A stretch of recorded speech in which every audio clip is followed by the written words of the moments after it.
got so much motherfucking design on right now. Bring it down, bring it down, make it clap. I got 3 whole thoughts, I'm the guap, bitches on my line, and you know. Assalamualaikum warahmatullahi wabarakatuh.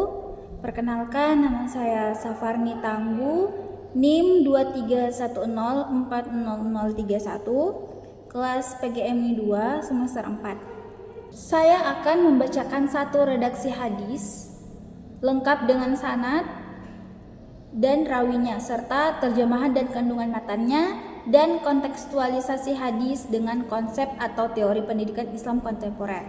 Hadisnya, Bismillahirrahmanirrahim. An Abi Hurairah qala Rasulullah sallallahu alaihi wasallam al-mu'minul qawiyyu khairun wa habbu ilallahi minal mu'minid dha'if wa fi kullin khairun ihris ala ma yanfa'uka wasta'in billahi wa la ta'jiz wa in asabaka syai'un fala taqul law anni fa'altu kadza wa kadza walakin qul qadarullahi wa ma syaa fa'ala fa inna law taftahu amal asy-syaitan. Rawahu Muslim. Terjemahannya, an Abi Hurairah, dari Abu Hurairah, qala, ia berkata, qala Rasulullah sallallahu alaihi wasallam, Rasulullah sallallahu alaihi wasallam bersabda, al-mu'minul qawiyyun, mukmin yang kuat, khairun wa ahabbu ilallah, lebih baik dan lebih dicintai oleh Allah, minal mu'minid dha'if, daripada mukmin yang lemah, wa fi kullin khairun, dan pada masing-masing ada kebaikan.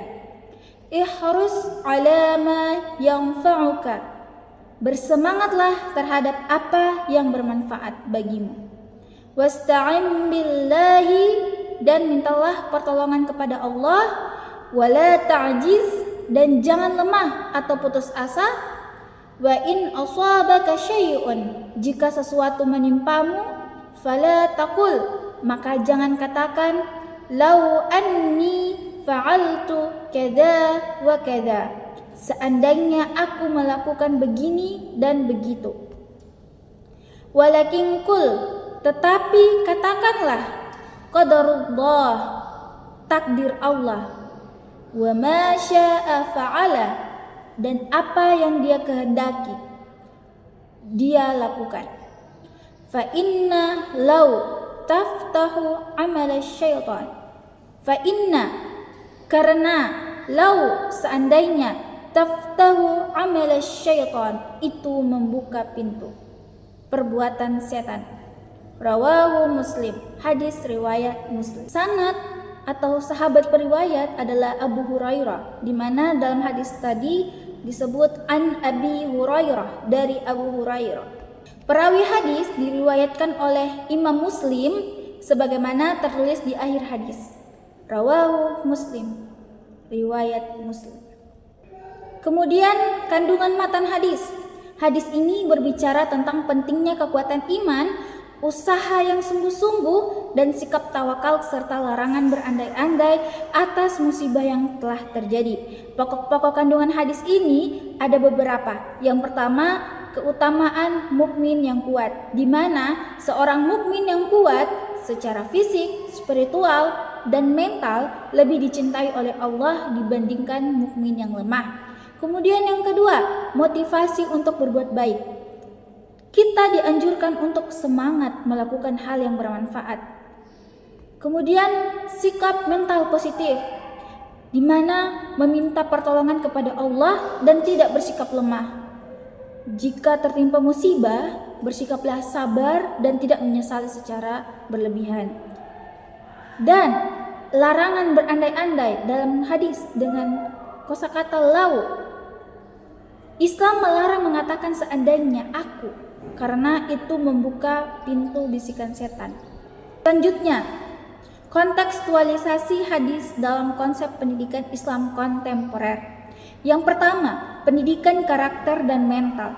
Hadis ini menekankan pentingnya membentuk pribadi mukmin yang kuat secara fisik, spiritual, dan mental. Dalam pendidikan Islam kontemporer, sejalan dengan pengembangan karakter yang menjadi inti dari kurikulum merdeka dan pendidikan Islam berbasis nilai. Terus yang kedua, ada penguatan akhlak atau ketangguhan atau resiliensi. Hadis ini membangun ketangguhan, yakni kemampuan peserta didik untuk bangkit dari kegagalan atau kesulitan. Ini sejalan dengan konsep tazkiyatun nafs dan pembinaan akhlakul karimah. Terus yang ketiga, ada motivasi dan usaha dalam belajar.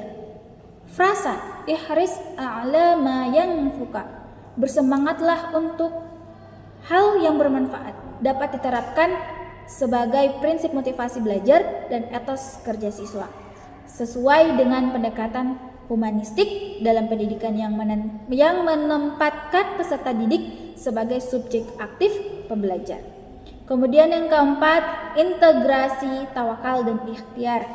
Pendidikan Islam mendorong siswa untuk menggabungkan usaha maksimal atau ikhtiar dengan menyerahkan diri kepada Allah atau bertawakal.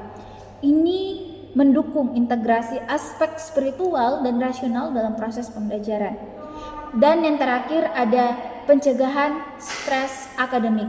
Larangan berkata, seandainya aku mengajarkan siswa untuk menerima hasil dengan lapang dada dan tidak larut dalam penyesalan, yang sangat relevan dalam pendidikan mental health di sekolah.